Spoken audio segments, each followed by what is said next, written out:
거룩하신 하나님, 설 명절입니다.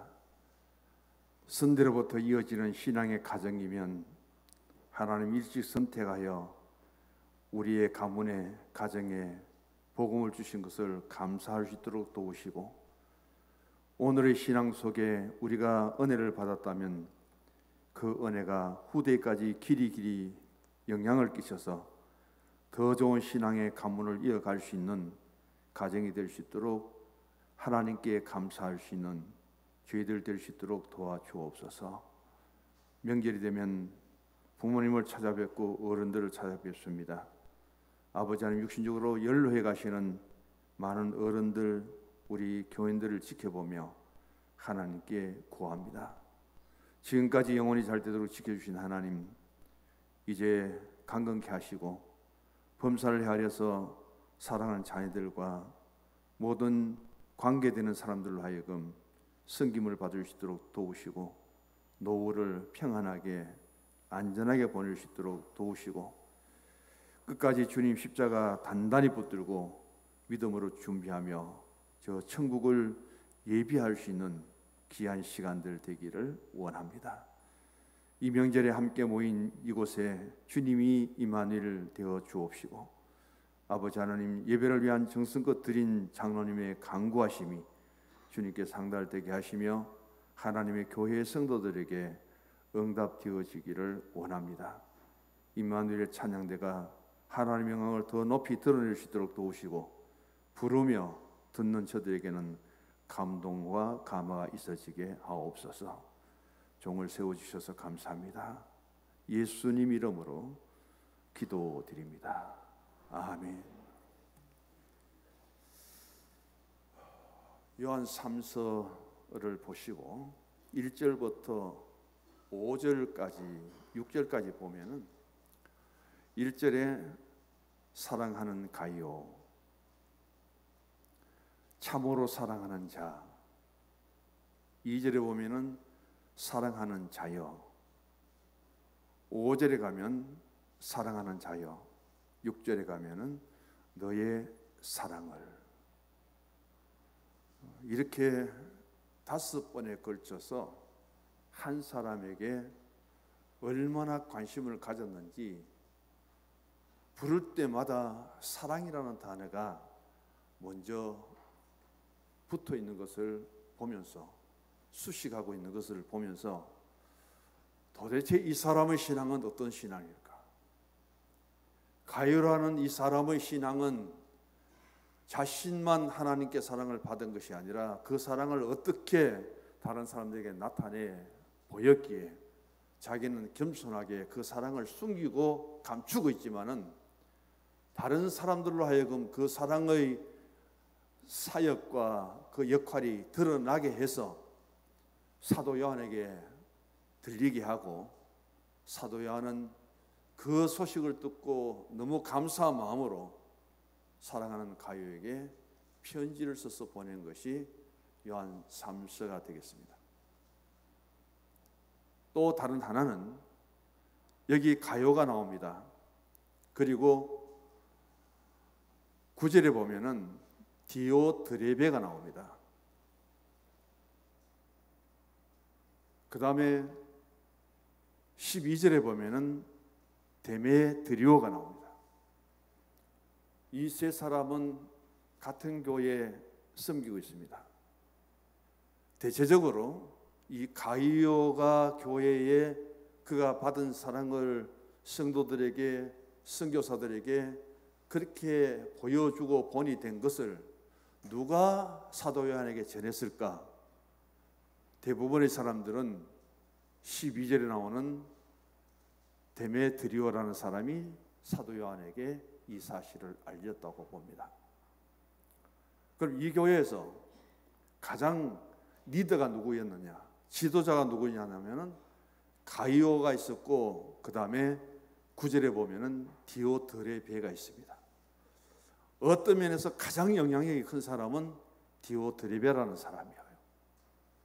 이 두 사람을 두고 사도 요한은 가이오에게는 절대적으로 칭찬을 했다면은 디오드레베에게는 엄중한 경고를 하고 있습니다. 누가 하나님의 교회의 진정한 신앙의 사랑으로 하여금 섬기는 자의 표상이 되었느냐? 누가 교회에서 권위를 가지고 자기 안에 따르지 않고 자기와 뜻을 같이 하지 않는 사람들은 교회에서 내쫓아버릴 만큼 그런 영향력을 가진 사람인가? 칭찬받을 사람이 있다면 그만큼 책망받을 사람도 있다는 것을 통해서 한 교회 구성원 속에, 공동체 속에 이 모습을 사도 요한이 보고 칭찬과 경고를 하기 위해서 요한 3서를 썼다고 그렇게 봅니다. 말라기 1장 3절에 보면은 2절 3절에 보면은 하나님이 구약 성경을 마지막 정리하면서 천마디 말씀을 던집니다. 하나님은 야곱을 사랑하고 에서를 미워했다. 가장 구약의 역사 속에서 그 영향력을 끼친 사람은 족보로 보면은 야곱이에요. 야곱의 12아들을 통해서 이스라엘의 12지파가 형성되고 이스라엘의 12기업이 이루어집니다. 그래서 하나님은 야곱은 하나님이 정말 사랑했고 형인 에서는 하나님이 미워하셨다. 사랑이라는 반대말이 뭘까요? 저하고 눈이 제일 먼저 마주친 사람이 김유희 권사님인데 사랑의 반대가 뭘까요? 미움일까요? 미움이 아니에요. 사랑의 반대말을 찾아보십시오. 무관심입니다. 그 사람에 대해서 무슨 무관심이 그 사람에게 사랑의 대상이 될 수 있을까요? 아무 관심도 없는데. 이 무관심에 대해서 아주 성경에서 우리에게 단호하게 교훈해 줄 수 있는 것은 누가복음 16장에 바로 부자 그리고 나사로의 이야기입니다. 이 부자는 자신의 가진 것을 통해서 자기가 잔치를 하고 친구들을 불러다가 연회를 베풀고 마음껏 사는데 자기 집 대문 앞에 있는 그 나사로에 대해서 무관심이에요. 무관심이 얼마나 큰 죄가 되느냐. 신앙인 안에서 무관심이 얼마만큼 하나님의 징계의 대상이 되느냐. 그것을 이 땅에서뿐 아니라 하나님의 나라에까지 이어진다는 사실을 우리에게 교훈해 주어요. 이 땅에 빈부 차이가 있습니다. 만약에 그때 홍포 입은 부자가 조금만 관심을 가지고 병들고 상처 입고 자기 집 대문간에 있는 굶주린 병든 나사로에게 사랑을 베풀었다면 얼마나 좋았을 거예요. 인간 세상 속에서 주어진 그 갭이 천국에 가면은 오고 갈 수 없을 만큼 벌어져 버리는 그 인간 사회 속에서의 사랑의 단절을 누가 만들었느냐? 홍포 입은 부자가 만들었습니다.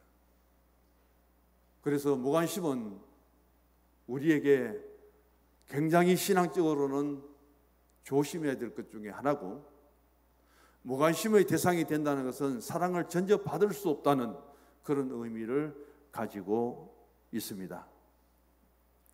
임마누엘 칸트가 인간의 행복론을 세 가지 말을 했는데, 첫 번째는 일이라면 두 번째는 사랑입니다. 내가 받는 그 사랑에 너무 감격해서, 내가 주는 그 사랑에 너무 다른 사람이 감동을 받아서 그런 사랑을 주고받는 그 관계 속에 내가 너무 행복하다면, 내가 누구를 사랑하기 때문에 그 사랑의 대상만 보면 내가 행복해요. 모든 것을 다 줘도, 사랑하면 지갑이 열린다고 하는데 지갑을 열고 내게 있는 모든 것을 다 줘도 나는 행복해요.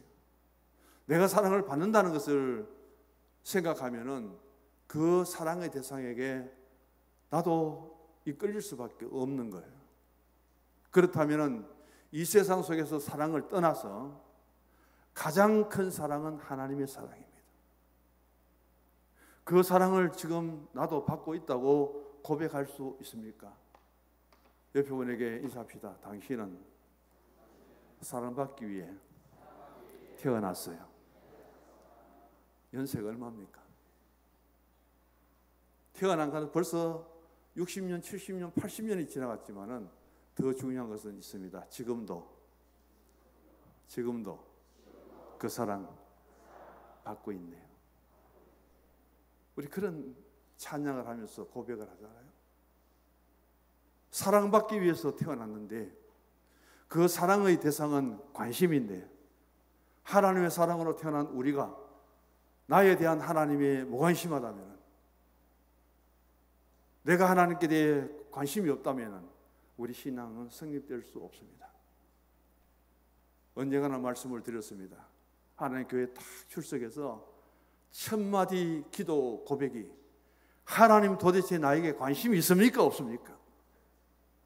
하나님, 오늘 또 예배 드리러 왔는데 하나님이 저에게 관심이 있어요? 없어요? 내게 관심을 좀 가져주십시오. 그 기도를 열심히 드린 사람이었습니다. 기억에 되살려 보십시오. 몇 분이나 지금 기억나는지. 그분 이름은 제가 가르쳐주지 않겠습니다. 설교 때 인용을 했습니다. 내가 하나님의 관심의 대상이 된다는 것, 내가 남편의 관심의 대상이 되고, 내가 아내의 관심의 대상이 되고, 내가 부모의 관심이 된다는 것은 사랑하기 때문에.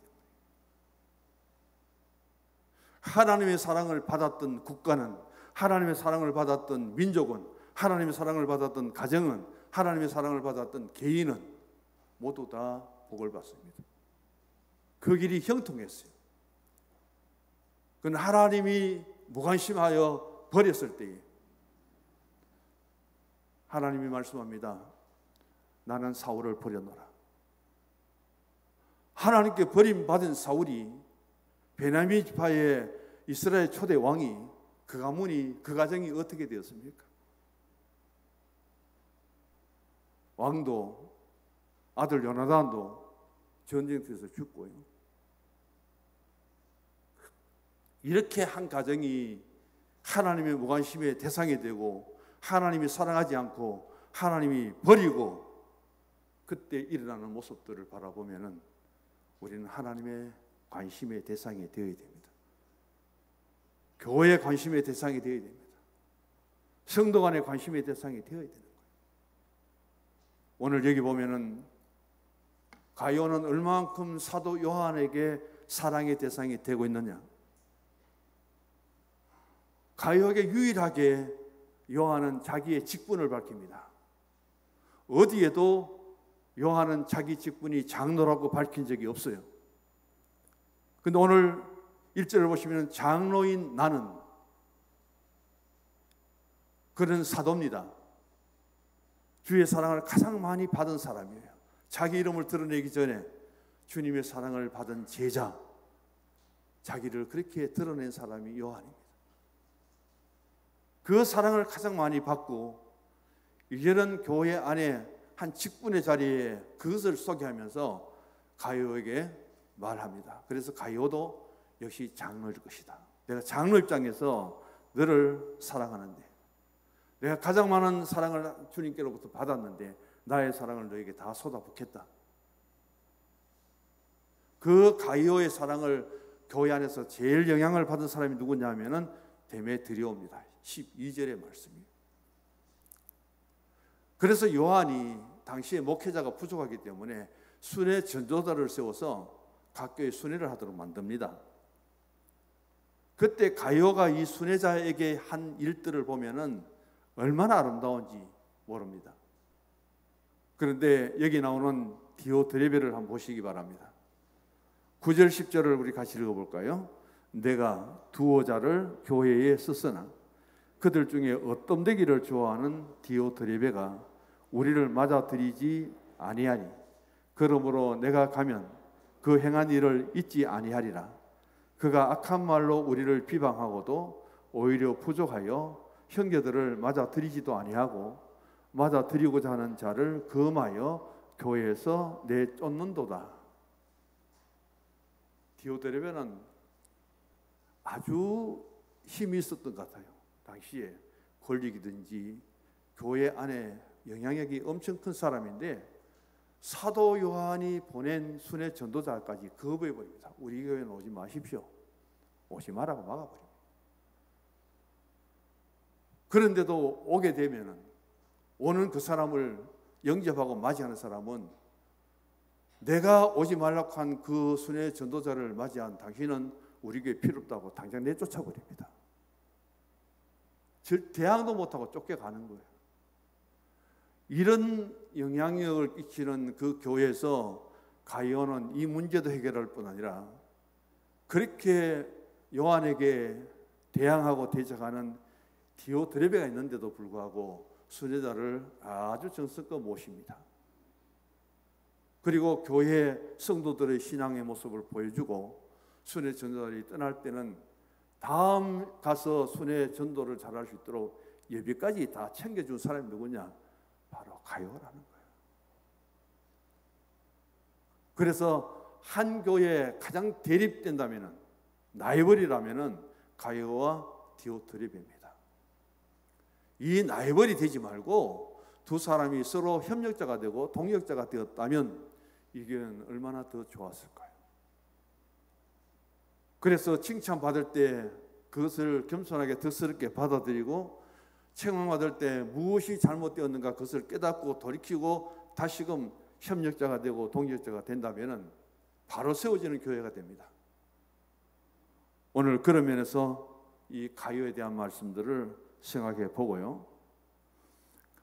마태복음 7장 12절에 보면 예수님이 황금률이라고 합니다.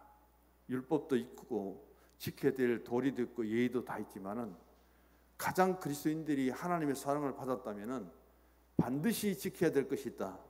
그게 바로 남에게 대접을 받고자 하는 자는 너희도 남을 대접하라. 이게 예수님의 우리에게 주시는 황금률이에요. 내가 남을 대접할 수 있다는 것도 복이에요. 그것도 은혜예요. 그런 관계 속에서 주고받는 가운데 진정한 신앙의 정이 있게 되고 그것이 영적으로 같이 교통하게 된다면 더 바랄 것이 없지요. 신약에서 보면은 가이오라는 이름이 3번 나오고 3사람이 있습니다. 로마서 16장 23절, 고린도전서 1장 14절에 보면은 바울이 이 가이오에게 세례를 줬고요. 후에 데살로니가 교회의 첫 감독이 되었고, 그래서 이 사람을 가리켜서 고린도의 가이오라고 합니다. 고린도의 가이오. 이름부터 끝에부터 이야기해요. 한 사람은 고린도의 가이오, 두 번째 사람은 마게도니아의 가이오, 세 번째는 더베의 가이오인데 오늘 요한 3서에 나오는 가이오는 더베의 가이오입니다. 마게도니아의 가이오는 아리스도고와 데살로니가와 에베소에서 고난을 바울과 같이 겪었던 사람이에요. 사도행전 19장 29절에 나오고 있고요. 사도행전 20장 4절에 보면 바울의 마지막 선교 여행에서 그리스로부터 마게도나를 지나 드로아까지 동행했다가 오늘 여기 소개되는 더베의 가이오가 요한 3서의 주인공입니다. 오늘 특별히 가이오와 그의 가족들은 사도 요한의 부르심을 받은 순회 전도자들을 후원하고 보살펴주는 일에 얼마나 가정적으로 가이오의 가족들을 통해서 그것을 잘 이루었는지 사도 요한이 할 수 있는 축복을 여기에 다 쏟아붓습니다. 그래서 주신 축복의 기도가 바로 2절입니다. 같이 읽어봅니다. 사랑하는 자여, 내 영혼이 잘됨같이 내가 범사에 잘되고 강건하기를 내가 간구하노라. 풀 가스펠이라는 수복음이 이 요한 3서 2절을 통해서 삼중 축복이라는 그런 명제를 갖고 조영규 목사님이 오늘의 순복음 신앙, 여의도 순복음을 일으켜 세운 분이에요.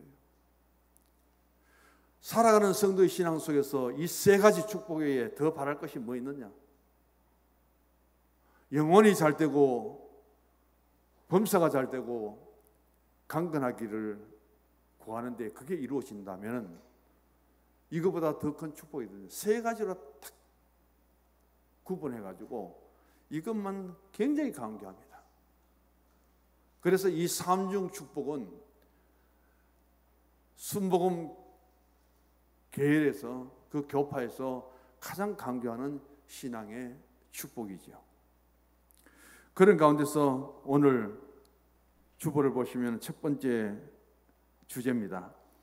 참으로 사랑하는 자 가이오는 진리 안에서 행하는 자다. 진리 안에서 행한다는 것이 무슨 뜻인가 보니까 진리 안에서 하나님을 믿고 하나님을 의지하고 전적으로 하나님 외에는 믿을 분이 없다. 하나님 외에는 의지할 분이 없다. 나는 하나님만 믿고 하나님만 전적으로 의지합니다. 그 말씀이 진리 안에서 행한다는 말이더라고요. 그럼 진리는 무엇인가 보면은 간단하게 할게요. 진리는 예수님입니다. 나는 길이요 진리요. 예수님이 그렇게 말씀합니다. 또 하나는 진리는 하나님입니다. 진리의 하나님, 시편에서 많이 나오고 있죠. 그 다음은 진리는 성령님입니다. 그러나 진리의 성령이 오시면, 성령이 너희에게 임하시면 이 성령이 진리로 우리 가운데 오시는 거예요. 또 하나는 진리는 하나님의 말씀입니다. 진리의 말씀이 내 입에서 조금도 떠나지 말게 하소서. 시편 119편 43절에 나옵니다. 진리 안에 살고 진리 안에 행한다는 말씀의 뜻은 하나님과 예수님과 성령님과 하나님 말씀만을 나는 믿습니다. 그분만을 의지합니다. 그것을 내 신앙의 모토로 삼고 살아가는 그 신앙의 고백과 신앙의 삶이 이루어지는 것이 바로 진리라는 거예요. 참이라는 단어가 참 많이 나오잖아요. 참으로 너를 도와주리라. 참으로 사랑받는 자. 그러면서 참자가 들어가는 단어가 찾아보니까 너무 많아갖고 제가 적어지를 않았습니다. 참자라는 단어하고 참으로라는 그 부사하고 한번 찾아보셔서 나열해 보십시오. 얼마나 많은가. 성경 속에서 언제 하나님이 누구에게 이 말씀을 사용하셨는가. 그것만 찾아서 인터넷에서 한번 찾아봐도 은혜가 될 거예요. 찬송가 370장을 지은 희휘씨라는 여인이 있습니다. 주 안에 있는 나에게 땅 근심 있으라 하고 이분이 학교 선생님이에요. 370장에 보면은 이 작사가가 희휘씨로 되어 있습니다. 고등학교인데 그 학생들 중에 아주 불량자가 하나 있습니다. 그 불량자를 어떻게 좀 정화시켜 보고 좀 새롭게 만들어 보려고 늘 기도하고 그렇게 노력했는데도 불구하고 결국은 이 학생이 학교 지붕에 스레트를 가져와서 선생님의 등을 쳐버립니다. 자기에게 자꾸 잔소리한다고. 그래서 6개월을 상만신을 석고붕대를 해서 대소변을 받아내면서 투병을 합니다. 나는 신앙의 사람인데 하나님의 도움을 받아서 한 불량자를 바르게 세우려고 그렇게 노력한 것뿐인데 그 학생으로부터 이런 상처를 받으니까 얼마나 억울합니까? 그래서 그는 하나님 앞에 하소연합니다. 절망입니다. 죽으려고도 그렇게 작정합니다. 그런데 하나님의 음성이 들렸다는 거예요. 어떤 괴로움도 어떤 병도 하나님이 함께 하시면 너에게 치유가 일어난다는 그 음성을 들었대요. 그때부터 시작해서 이 휘 여사는 오직 하나님만 붙들고 여호와라파 치료하시는 하나님을 위해서 자기 병을 고쳐달라고 그렇게 기도했는데 어떻게 6개월 동안 썩고 붕대로 있었던 그 부서진 뼈가 다 붙어버립니다. 그리고 퇴원을 했는데 정상적으로 돌아왔어요. 완전히 일하게 되는 거죠. 이런 자기의 신앙적인 경험을 하고 체험을 한 후에 그가 하나님 앞에 무릎을 꿇고 고백하며 만들었던 찬송이 370장입니다. 주 안에 있는 나에게 딴 근심이 있으랴. 내 주는 자비하셔서 늘 함께 계시고 그 두려움이 변하여 내 기도 되었고 전날의 한숨이 변하여 내 노래 되었고 내 주와 맺은 언약은 영 불변하시니. 한편의 찬송이 만들어져서 우리에게 불려질 때에 그 찬송을 작사하고 작곡한 사람들이 어떤 환경에서 그 찬송을 만들었는지, 어떤 신앙의 고백 속에 어떤 사연을 통해서 이 찬송이 우리에게 오늘도 불려지고 있는가. 그래서 찬송과 해설도 굉장히 필요해요. 그걸 부르기 전에 어떤 신앙의 체험과 경험을 통해서 어떤 동기로 이 찬송을 만들어서 오늘 우리가 이렇게 부르고 있는가. 그 의미를 깨닫고 찬송을 부를 때 더 큰 은혜가 될 수밖에 없지요. 3절, 4절, 5절 말씀으로 대신합니다. 한 절 한 절을 설명할 시간이 없네요. 두 번째로 갑니다. 참으로 사랑받는 자 가요는 사랑을 실천한 자입니다.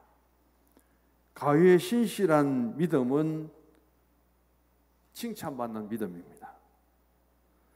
오늘 사도 요한은 이 가요의 믿음에 대한 칭찬이에요. 그 믿음에서 나온 결과는 뭐냐? 사랑인 거예요. 하나님의 사랑을 받았고 그리스도 예수의 십자가 사랑을 내가 받았기 때문에 나의 믿음 안에서 베풀어지는 그 헌신적인 사랑은 세상의 사랑과 비할 수 없는 거죠. 그런데 이 교회는 디오드레베가 있습니다. 바로 9절과 10절에 나오는 사람이죠. 이 사람은 교회의 전반적인 것에 손대지 않는 곳이 없습니다. 교회뿐 아니라 사도 요한의 어떤 지시도 그는 거부할 만큼 힘이 있는 사람이에요. 교회 안에서 자기 말을 듣지 아니하면은 교회에서 추방시킬 만큼 교인들이 따라갈 수밖에 없는 그런 영향력을 가진 사람입니다. 이런 사람이 교회에 군림하고 있는데 가요는 어떤 인물이기에, 어떤 신앙의 사람이기에 이 디오드레베가 그렇게 반대하는데도 불구하고 순회 선교사를 불러서 그렇게 예배를 드리고 대접하고 돌아갈 때 다른 곳에 가서 잘 쓰도록 예배까지 줄 수 있었는가. 얼마나 가요의 인품이 덕스럽고 본이 됐으면은 디오드레베 같은 사람이 가요 일을 맡지 못했을까. 그게 신기하게 우리에게 다가오지요. 오늘 우리는 살아가면서 우리의 삶 속에 그렇습니다.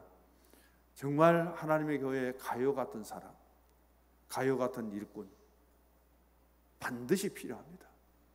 그 한 사람의 영향력이 하나님의 교회 공동체를 어떻게 이루어가고 있는지를, 이끌어가고 있는지를 우리에게 보여주죠. 그래서 우리가 기도 제목 중에 하나입니다. 하나님의 교회 리더자, 하나님의 교회 지도자. 우리 교회에 가요 같은 그런 장로님이 계시고 가요 같은 그런 일꾼이 계시고 데메드리오 같은 그런 일꾼이 되셔서 아름다운 본보기가 되는 그분을 내가 힘들고 어려워도 달려가서 사도 요한에게 보고할 수 있는 사람. 그것을 듣고 사도 요한은 오늘 짧은 내용 중에서 두 사람의 이름을 등장시킵니다. 대립됩니다. 가요와 디오드레베는. 그리고 중간에 서서 그것을 사도 요한에게 알려준 사람은 데메드리오입니다.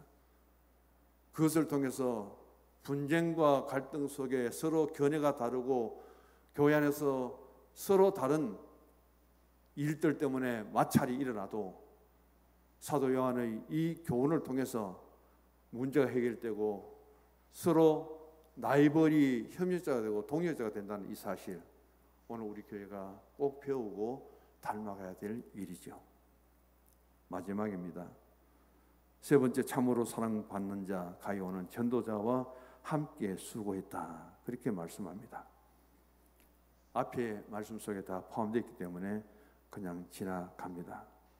하나님의 교회에 나그네를 순회 오는 분들을 그렇게 정성껏 대접하니까, 성미니까 그럼에도 자기를 전혀 드러내지 않았는데 이 소문이 누구에게 가느냐?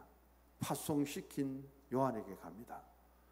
우리가 여러 교회를 순회하고 다녔는데 그 가이오 교회 가보니 그분이 섬기는 그분의 신앙, 그분의 사랑은 우리가 말로 다 표현할 수 없다고. 누가 보고했느냐? 순회 전도자들이 보고합니다. 그리고 그 사실을 본교에 있었던 데메트리오가 가서 보고를 합니다. 바울은 여기 오지 않았어요. 요한은 여기 오지 않았어요. 그럼에도 불구하고 요한은 그 소식을 듣고 첫 번째, 두 번째, 세 번째 보낸 편지는 가이오 한 개인에게 이렇게 격려차 보낸 편지임을 다시 한번 보게 됩니다. 오늘 이런 가이오는 가장 겸손하면서도 가장 낮은 자리에서도 자기를 드러내지 않고 섬기고 일했지만은 누가 알아주느냐? 같이 함께 있는 분들이 알아주는 거예요. 그분을 만나서 그분을 경험하고 그분을 체험한 사람들이 가만히 있을 수 없어서 그 사실을 알려준 겁니다. 우리는 바로 이런 공동체 속에서 나이벌이 되지 말고 무엇인가 부족하다면 부족을 채우고 사역의 현장에서 동역자의 길을 함께 가면서 가요처럼 득스러운 신앙의 삶을 살아갈 때 하나님이 받은 그 사랑, 하나님 더 나에게 관심을 가지시고 이전보다 더 많은 일들을 주의 사랑을 가지고 할 수 있도록 하나님이 채워주실 줄 믿습니다. 주 마지막에 3장 2절을 시작합니다. 같이 읽습니다.